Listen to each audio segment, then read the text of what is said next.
Jodie here from Behind the Scene. I'm with Matt Gleeson, also from Behind the Scene, editor of Ragged Press and Three Quarter Images, who's bringing out a new book, a second book, called Shot in the Dark. So how are you going, Matt? Yeah, great, thanks, Jodie. How are you? Yeah, not too bad, not too bad.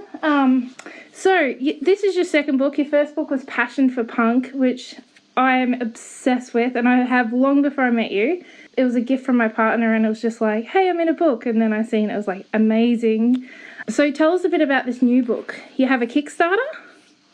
Yeah, so there's a Kickstarter campaign that we launched last week, basically because the book's being self-published, and it gets really expensive publishing books. So basically we're using the Kickstarter campaign as a bit of a kind of mechanism for pre-orders so that we've got the cash there to actually print people's books. A Shot in the Dark contains over 50 Australian bands. Actually, by the time we're finished doing the shortlisting, I think it'll be around 60, 65 Australian bands. Predominantly punk, but also ska bands, thrash bands, folk punk bands, solo performers. So it's got a pretty wide array of content. And essentially it's a photograph book. I've been photographing bands for over 5 years now, and I've got literally hundreds of thousands of photos sitting on hard drives everywhere, and it just seemed a shame not to put some of them together and share them with people. Absolutely. Like, just going off your last book, Passion for Punk, like, to me that was like a introduction into the Melbourne punk scene, because it came out like 3 years ago, and I started, pouring through the pages, and I showed it to my housemate, and she totally loved it. And then we're like, let's check out Liquor Snatch. Let's check out this band. And then we're so lived up, you know what I mean? You could see why they were more than just these beautiful images. So, and as for like the book itself, like, it's just filled with pages and pages of all these amazing bands. It's made me absolutely completely excited for the new book, considering that you've just expanded that repertoire out to take Brisbane bands, Adelaide bands, like the Brothers Goon, I believe, is going to be in the book. Yep. I got some beautiful photos of the Brothers Goon when they came down to play the support for the launch of the Suicide Tuesdays, now one and only album. It was just a really good night for photography that night. We've got bands from WA, so the Bob Gordons and Beer Fridge from WA, South Australia, the Pro Tools, the Bloodsucking Freaks, the Brothers Goon. I'm going to forget a few bands here. A lot of good Sydney and Wollongong bands for the Radio Rejects, Topnovil, up to Queensland with the Flangipanis being Jane Lane and the Roth, and of course a lot of my favourite Melbourne bands too. Absolutely. There's one thing that I was reading in your press release about how, even though you've been in front of some really massive international bands, and huge Australian bands, that you also always like to come home to, your classic Melbourne punk bands in the dive bars, getting, stuck on a sticky floor, and to me, because of the whole relationship between, the performers and the punters, I really relate to that a lot. I would say, It's a lot more fun. I have shot international tours and national tours, bands like Anti-Flag, Ruts DC, Strung Out, and there's definitely, the Descendants, that was definitely a buzz. Yeah. There is a buzz to shooting those kind of international acts, but there's something to be said about just going down to your local dive bar and shooting a band. I've been shooting bands around Melbourne for about 5 years. I've gotten to know lots of really great people, and there's just a really good sense of community. But also I think when you're shooting some band that only, a few people have heard of, they're much more appreciative of what you're doing with the band. And so, I do get a real buzz out of that. And I will say that bands have been really, the local bands have been really supportive of the stuff I do. So, I hopefully by doing this book, I'll give a little bit back to those bands too.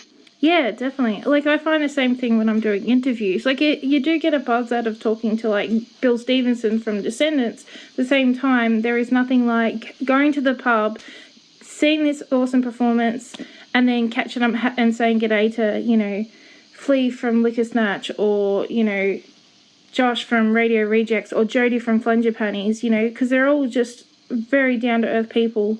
And that sense of community there is so amazing. Oh, yeah.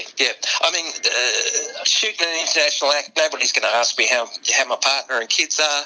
I go down to the Bombay Rock or the Last Chance Rock and Roll Bar. I'm going to run into a bunch of people there that are not just going to be interested in what I'm doing, but, you know, who I am and you know, what's going on in my life, which is, you know, it's a really nice feeling. Community is as important to me as the music itself, and we have a really great live music community, not just in Melbourne, but across Australia. Absolutely. A sense of community is pretty precious to me. Like, and even like you yourself, like I had your book way before I met you, and I pored over those pages a fair bit.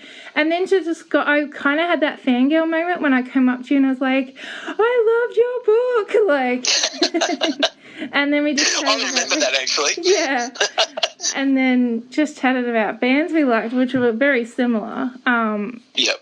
And then obviously you gave me my first opportunity with the Rugged Press, which I will forever internally be grateful for. So it's been an amazing experience. Like, and then to hear that you're bringing out another book, I think you told me a while ago you were doing this, and I was nagging you then. Can I interview you about it? So I'm glad I'm finally getting this opportunity.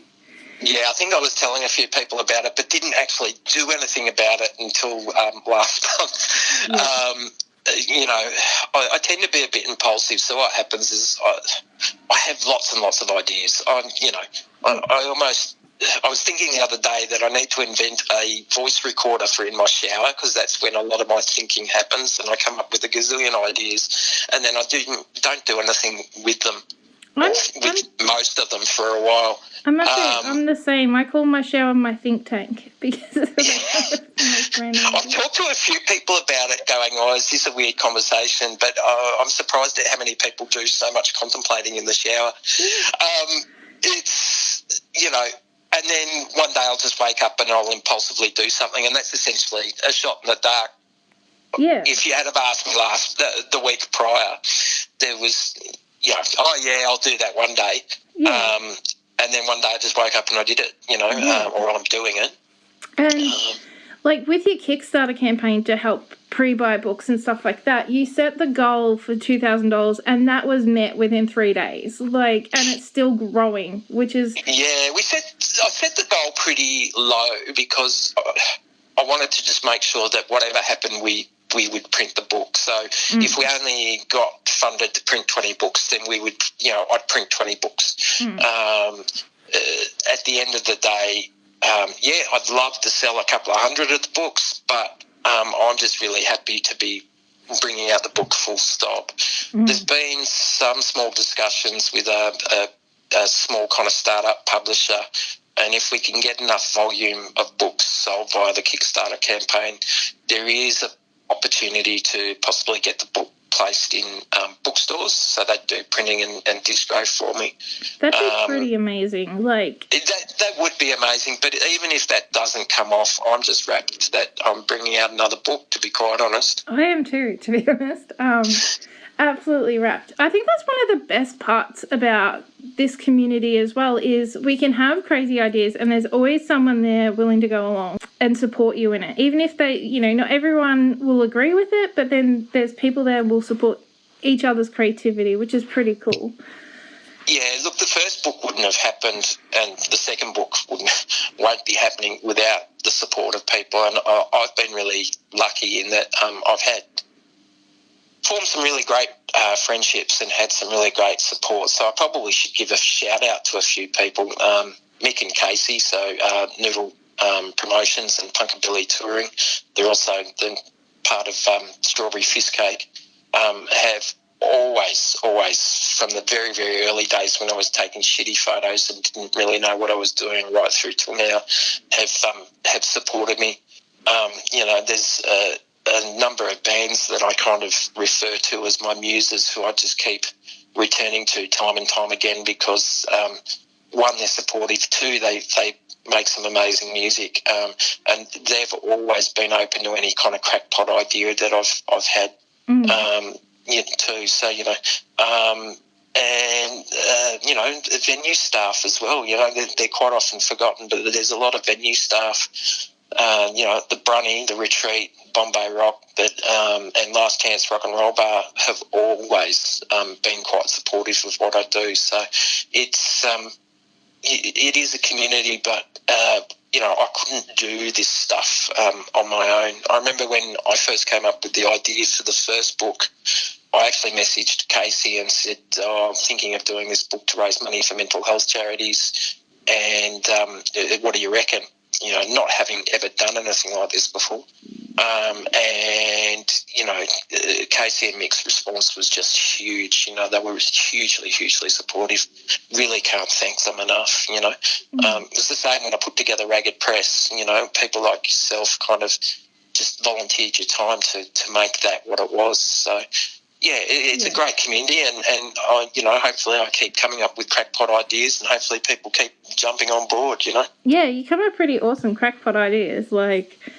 I'm just too stupid to know my limits. Yeah. I'm kind of a little bit like that. I'm like, I've got time, I can do this, and now, yeah. I was going to say, I can't imagine you taking a bad photo from, like, the work that I've seen, like what's produced in Subvision 20, Ragged Press, your book... What's on there's plenty of bad photos. Don't you worry about that. You have to, I said I've got hundreds of thousands of band photos. The reality is that most of them or a good chunk of them will never see the light of day because, they're in the discard pile. But I just can't bring myself to take them off the hard drives, shooting live music is challenging. Lights changing all the time. People are moving around. You're in a dark environment. There's been some shows where I've ended up flying across the room backwards because the crowd's getting really into it. Not to mention I've destroyed about $2,000 or $3,000 of camera gear last year alone, just through different kind of mishaps. It is really quite challenging. So it's unrealistic to expect that every shot's going to be perfect. Absolutely. I was going to say, I don't even like to take my iPhone out while I'm watching a band because I know I'm going to lose it, let alone a $3,000 camera. Well, my last camera body, which I've still got and is still partially functional, went through 3 years of going through pits. It got dropped. It had beer spilt all over it, and it was still going. And then one night in a very quiet pub, band playing, there was about 3 people in front of the band, and somebody dropped just a very, very small amount of beer on the camera, and it pretty much fried it. But I kind of thought after 3 years of that kind of abuse, that was probably a fitting way for it to go. Yeah, taking down that beer. And so your young girl is stepping up too, taking a lot of photos. I've seen a lot of her stuff going up as well. Yeah, both my kids occasionally take photos. They're not, they're not as into it as I am, obviously. But Georgia in particular is really quite talented. I took her out one day. Oh, what was it? It was the Community Cup. Yeah, Community Cup. Not the last one, but the one before in Melbourne. And I wasn't having much luck with the camera that day, but there was a photo that Georgia took of Kat Fakuna that just blew me away. And then I also do some community work stuff, and I was working on a youth disco, believe it or not. Very, very different from what I normally do. And Georgia offered to come along and take photos of that too, and she's done an amazing job. Yeah, I think she's definitely going to be one to watch in the future. Between that and her drumming, what's the name of her band she's going to have? She wants to start a tribute band to Strawberry Fistcake called Raspberry Knuckle Muffin. I love that. early days yet. She hasn't got any other band members apart from her mate Lily, who hasn't decided which instrument she's going to play yet, and Georgia on the drums. So, yeah, it's true spirit of rock and roll. Form the band, learn how to play your instruments later. Yeah, that's kind of what my housemate and I did. So I'm still learning. I think she's waiting to get a bass so she can continue to learn. But yeah, it's the way to do it, I think. Like, learn on the job. Like, yeah. Or you could be like me and just form a band, get a band name, and actually not know how to play anything and take the stage anyway. Oh, I absolutely was going to mention, I absolutely love the Magic Anvil. I have the Magic Anvil in my partner's bedroom. I want to get you to sign it. That can be arranged. Yeah, the Magic Anvil was disastrous, and that's very kind words you're saying there, Jodie. No, I thought it was so much fun because, like, I've seen it once, and you had everybody getting involved, and it was just so much fun. Like, and such a great idea. Like, I love things. Yeah, look, it was a bit of fun. I mean, that basically came about because it was a long-standing joke between myself and Mick and Casey about put Magic Anvil on, with Magic Anvil not actually ever existing. Yeah. And then one day they put on a show, pretty big show, 16 or 17 bands, and they put Magic Anvil on the bill without actually telling me. So then I had to madly put something together for it. It was a little bit mortifying because, you know, some of the bands that I idolised were playing that day, and there I was being an absolute idiot up on the stage. But I'd like to say it was fun, but I think I'd much more prefer being behind the camera, to be quite honest. Yeah, I thought it was just a good hoot. Like, I thought it was a clever idea, and I loved how it got everyone up and involved. So, well, when you give people bits of fruit to actually throw at you, when you bring your own fruit, I think people really appreciate that. Definitely. I appreciate it. I thought it was one of the highlights for that day. Like, there was a fair few bands playing. I think it was Mick's 40th is when I seen it. Yeah, it would have been Mick and Casey's joint birthday and anniversary. You know, and they had bands like Topnovil playing, you know, and Smith from Wollongong, who's now playing with Radio Rejects, played, and, you know, the other abductees, I think, played as well. Yeah. It was Jodie from Flange as well. Yeah, to be allowed to step on stage with the calibre, that calibre of Australian band is unique, let me say. Yeah, it's such a great group. Like I said, it comes back to that sense of community. Like, there is no ego to, there's no big egos floating around that makes people feel uncomfortable or inferior. Sorry, I can't speak English today. Yeah, they're the most down-to-earth people like yourself that you can go up and say, oh, I love that set, or I love that you did this, and, or I buy your work. And I think they appreciate hearing that as well. Like, even with my, partner, Sickle, and you photograph him a lot, and you get a lot of pretty photos for me, thank you. The one thing that I admired about his music is he does it because it's just something he loves to do. He's not doing it because he wants to become rich and famous. Like, if that ever happened, I'm sure he'd be quite happy about that. But he plays for himself, which I really enjoy, and he seems to can't say no to playing, which doesn't... Well, how many bands is he in now? 3. How many bands is Sickle in now? 3. Yeah. Possibly... No, actually, I think another one that he's starting... with B from Unprettier in Brisbane. Oh, yeah. And Tom Noids as well, his fellow member from Yard Duty. They're starting a band about Rick Dangerous, the Woo wrestler. So that'll be Tom's fault. I do blame Tom. But yeah, they actually have matching tattoos that say Woo Crew. So it's gonna have to happen, otherwise it's just another stupid tattoo. So yeah, and they haven't even written a song yet. So it'd be interesting. I'll keep an eye out for that one. Maybe they don't need to release a song. We'll just take photos of them holding their instruments. Yeah, pretty much. I think Sickle said something about getting a piano guitar. Oh, God, this is going to be bad. All right, I'll definitely keep my eye out for that. Yeah, so it's a nice collection of people there too. Like, it is. I absolutely adore Bea. She has bees on her knees, so she calls herself Bee with the bee's knees, like, yeah, or has the works for me. Yep. Yep, she's a really cool chick. From Brisbane. But yeah, back to your Kickstarter book. So, people can get a handle of the Kickstarter through 3 Chord Images. Is that right, on Facebook? Oh, look, it's all over the Facebook page. It's also on the website. So 3 Chord Images website. And I'm doing updates as I go along because I'm still in the process of producing the book. So we're making sure that plenty of updates go up on the site so people know where it's at.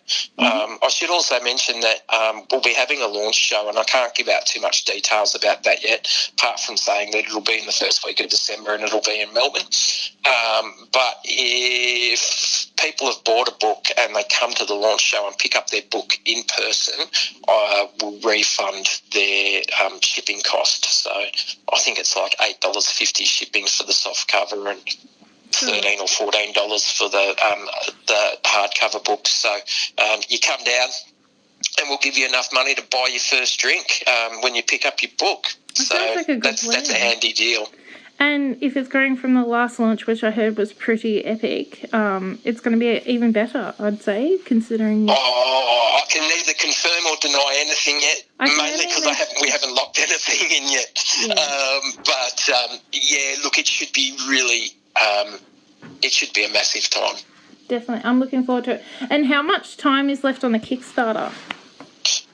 I think it finishes up September 21st, sometime during the day. I've said September 20, just so that nobody rings me 5 minutes after the campaign's closed going, yeah, but it's closed. Yeah. It finishes September 20. And again, like, the reason why the Kickstarter exists is so it makes the cost of actually getting the book a lot cheaper than getting it post. Yeah, I mean, I might be able to make the book available for purchase online after that date, but people will be buying the book individually, whereas through the Kickstarter campaign I can buy the books in bulk and that can drive the costs down a little bit. So, the cost of printing in small runs is quite expensive, unfortunately. So, and the price of the book is pretty reasonable. Like, the hardcover is what I'm jonesing for. Is like $85, which is, you'd spend that on a really expensive concert ticket anyway. And this is something you'll have, this tangible item that you'll have for years and years and years. So, well, yeah, Bruce Dickinson from Iron Maiden apparently is charging something like $200, I think. So, and he's not even playing; he's just going to talk at people. This is less than half the cost of that. So, just buy it. Buy it. Support your local bands. Support your local artists. And I can guarantee they will not be. If they don't want it, someone buys it and generally doesn't want it, I'll buy it off them. And I'm willing to make that pledge, Oh, God. Or even, if they've got a wonky table, just put it under the leg. Exactly. It'll be fine. It's a perfect coffee table book, so... Yep, it'll either be on top of your coffee table or stopping it from wobbling by sitting underneath. Yeah. I don't really have much of a coffee table, so mine sort of lives up on a bookshelf, on display. But I need a sister book to go with it. So yeah, I'm looking forward to this next one. I'm working on that, Jodie. I'm working on it. Yeah, I can tell you're working bloody hard too. I've been following the website a bit, and it's I think I follow that more closely than I do American politics, which makes me very un-Australian. Yeah. So just one last random question before I let you go and get back to, sure, being the busiest person I know. If you could change places with anyone for a day, who would it be? Oh, gee, that's a hard one. There's a lot of inappropriate answers to that question. Yeah, I can think of about 3. Yeah. I definitely want to be a dude. I think if I could change places with anybody, I'd be my dog. Oh, that's a great I'd be my dog because she's got a pretty good life. Absolutely. Sickles' housemate just moved in with a dog, and we're all pretty overexcited about this dog. So, yeah, I'd love to be that dog for a day. Gets fed by everybody, pats by everybody. Like, yeah. Be good to be a dog for a day. So. Yes, yeah, it would. Lola's got a charmed life. Not much kind of stresses her. Yeah. Is she a Labrador? No, she's a Staffy. And I say not much stresses her, but she's actually quite anxious. So maybe I shouldn't be the dog. But anyway. Oh, yeah, I've seen her in your video. How did I not trigger that? Like, I feel like this assignment has just sucked all, like, the knowledge out of my brain. It's just, and filled it with, you know, post-structuralism. Well, you won't find a lot of post-structuralism in A Shot in the Dark. No, but I do see it as an alternative therapy. So, if that works for people, then great. Well, yeah, you got to do what helps. So if that's, to me, I think music is very therapeutic. So definitely. And this is like, you know, it's good to also look through when you're playing CDs or records from your favourite bands, and, you know, it's good. Also, it's like tangible evidence that there is amazing music around Australia, and we don't need to spend $300 on a Foo Fighters ticket to be well entertained. So yeah, and look, I think you've probably just summed up the crux of the book. You know, the book, in the introduction to the book, I talk about the fact that I really struggled about what this book was about. But it kind of has come to me just in the last couple of weeks, and that's about the fact that so much of this music is just fleeting. Bands appear and disappear in the blink of an eye, and even if they do hang around for quite a while, you know, there are moments in time that we just don't get back. So that's what I'm really trying to capture in the book is those moments in time. I was kind of thinking that with, like, the Suicide Tuesdays, like, they were around for 4 years. They are one of the most amazing bands to go see. And I've said this in front of Joe, and he thinks, like, I don't know what he thinks about me after I said that, but like you go to, say, a Suicide Tuesdays event, and everyone's locking arms, and you can't help but get emotional because he really pours his heart out. It's like things that people wouldn't say unless they're in front of a counsellor, he would sing about. And you can really relate to that. And, you know, that's gone now. Well, hopefully not forever. And I know for a fact you would have captured a lot of that. And so it would never be all, you know, completely gone. So between your book and their album, like, we'll still have that, it still exist in history. Yeah. So, you know, and that's pretty important to have. So. Yeah, and look, I'm really quite honoured to be part of those journeys with bands, to be quite honest, you know. Yeah. You know, bands have been fantastic in terms of letting me, you know, go away, Lola. We were just talking about you, and now you're here. Hello, you just want some love. Yeah, you know, it's a real honour to be able to be let into that world and allowed to capture it. Definitely. And sometimes it's also, like with tours and stuff like that, everyone thinks it's all fun and games, but it's also sleeping on floors, eating junk food, not seeing your family, like, sleeping in cars. I've toured with Fistcake a few times, and I almost need a holiday after I've gotten back just to kind of recuperate. A holiday and a banana, I'm told. Yes. For those of you who don't know me, I also worked for 20 years as a drug and alcohol counsellor, so I often offer bands sage advice about how to survive touring, like plenty of water and a banana and Vegemite. Yep. Or a turkey and unicorn sandwich, whichever one takes you. Or a halal snack pack for breakfast that seems to be trickle. Yeah, no worries. Well, thank you so much, Matt, for your time, and it's been absolutely a pleasure to talk to you as always. And I do definitely encourage everyone to get online and pre-order their book. They will not be sorry. Thank you very much for having me, Jodie, and I'm sure I'll catch you at a gig real soon. Definitely. Probably Smashfest in 2 weeks? Well, unless you're at Bombay Rock this Saturday, yes, definitely I'll be at Smashfest in 2 weeks. I'm going to Bombay Friday, but Smashfest next weekend, so. All right, well, I'll catch you at Smashfest. No worries. All right, you take care. You too, Jodie. Thanks. Right, see ya. Bye. Bye.